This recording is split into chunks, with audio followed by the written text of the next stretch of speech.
Good morning everyone, welcome back.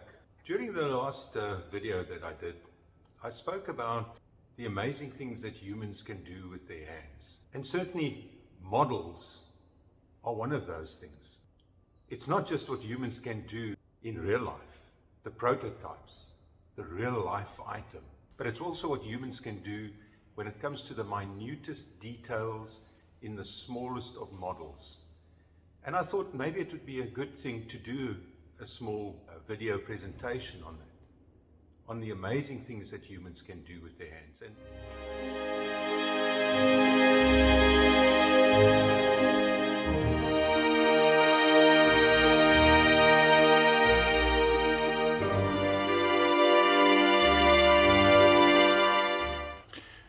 Okay, as we said,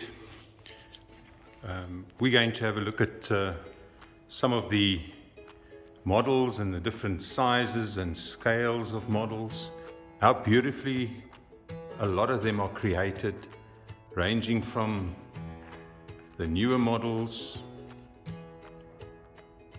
right back to the 1930s, 1940s. Here, for instance, we have the Hornby Clockwork, called Clockwork because you wound the locomotive up, and then the locomotive would pull the wagons, whether it be in a circular track put down on the carpet in the lounge around the Christmas tree. It was the in thing in the 1930s, 1940s for parents to buy these sets for their children. Here, for instance, is a Hornby set.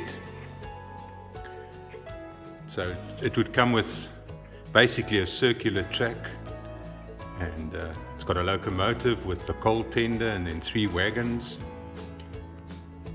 And I can imagine how the children enjoyed playing with these. And then you could add on as you went along. You could add the track, like for instance in this case you could add some wagons as you went along. There's a coach first class, there's a tank wagon, passenger brake van, and you could add bridges, buffer stops, you could add road crossings. There's a smaller little bridge there. You could add your station, all made in tin plate, called tin plate. There's another older set, which was the Triang make, also 00HO gauge, and that was also a set that the kids could then pack out and play with. And then we have all different kinds of models and trains, ones that I bought for my kids when they were younger. They loved it. The Christmas North Pole Express over there as well.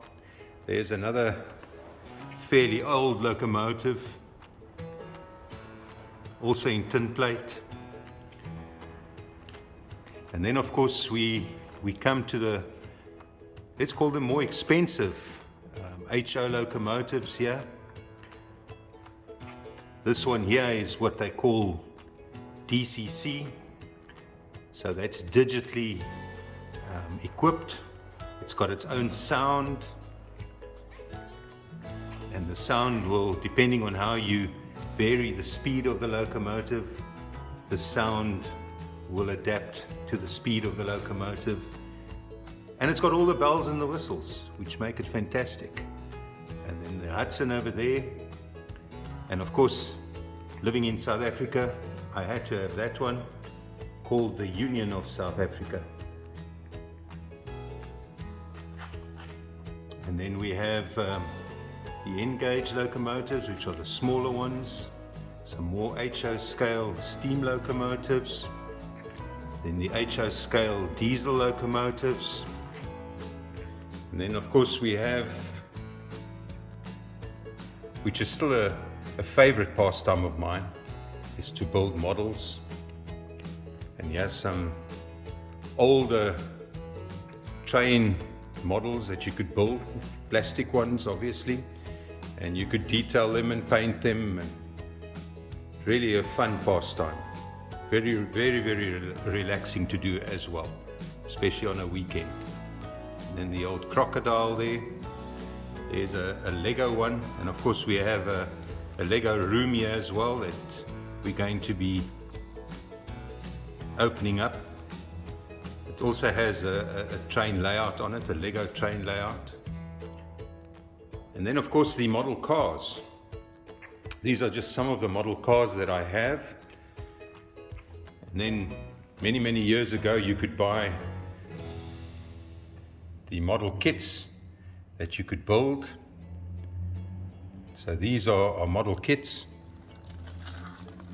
Comes in a little packet like that. That's the 4.5 litre supercharged Bentley. Still made by Airfix in those years.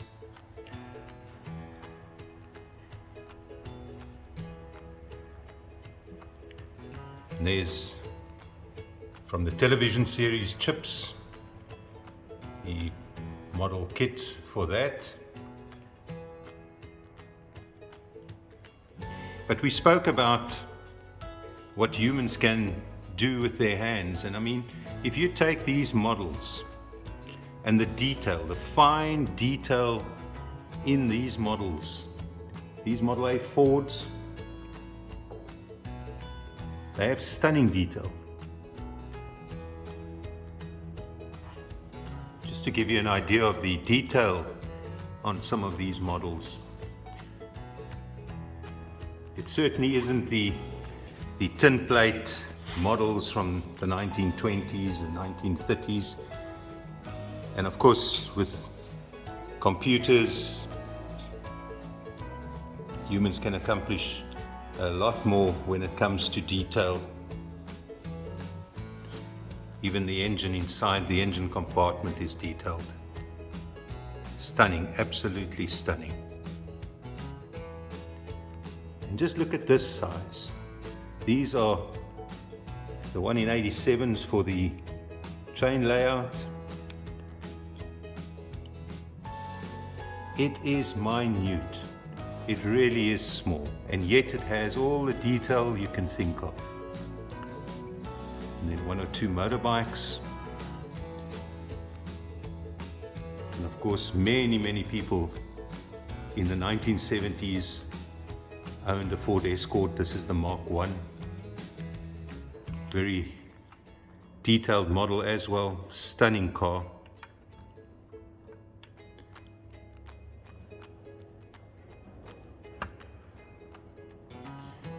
So this just gives you a kind of idea of the scales of models and the detailing of models. And like I said, just like the prototype, just like the real life-size one, they get detailed in most cases to perfection. So I hope you enjoyed this small little tour. These will get packed away in the warehouse again now and on shelves for everybody to come and enjoy.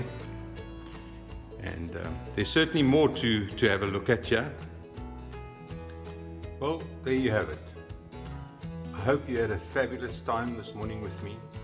I certainly hope you enjoyed it, because looking at models old and new is always interesting, and I find everybody enjoys it, whether it's someone that has a passion for it or whether it's just someone that enjoys seeing the old, the new, the fantastic.